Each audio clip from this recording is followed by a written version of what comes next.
have outside of Houston? Oh. I lost count at something like 30. I hear now we way past that, right? But I stopped counting. So we're all over the world. We're in England, we're in Canada, we're in the Caribbean, we're in Central and South America, and all over the United States. There's schools in every city. Yeah, I know you mentioned earlier, you know, everybody that's a part of, well, that's in the studio with us right now, they're from all over America. Sure. That's just in here. So it's kind of crazy that I'm just even learning about the organization, because the way I found out was I actually was connected with him. I seen him on a video. He was standing outside downtown, I guess, talking to the individuals that was passing by, and I was like, you know what, let me really listen to this and ask him if he can come on here and kind of express what y'all really do. Okay. And sitting with you is kind of crazy, because it's so many people who are, like you said, it's a time to be conscious now with Trump in office. Right. And we're wanting and we're yearning to know more truth. But sometimes we don't even know where to start. You know what I mean? Well, so what would be your suggestion for us? Like, where should we start?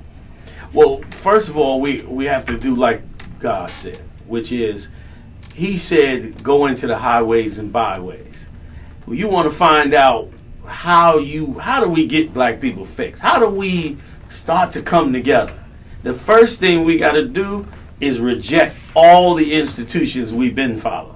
We got to reject the NAACP. We got to reject all of the ones we trust in. We got to reject all the philosophies of all our leaders. We got to reject all our churches. We got to reject all of it. And you know what we got to do? We got to walk out on the street and find those brothers who are standing up without anybody backing them up and bringing out the truth of our problems. Because the minute we walk into those institutions, we can't get our problems fixed. And so by eliminating them and meeting with these brothers on the street, you're going to begin to see all the problems and all the solutions on how to fix black people. The solutions are not in the church. They're not in the mosque. They're not in the halls of Congress or the halls of the Senate. No nation has fixed itself from the inside out.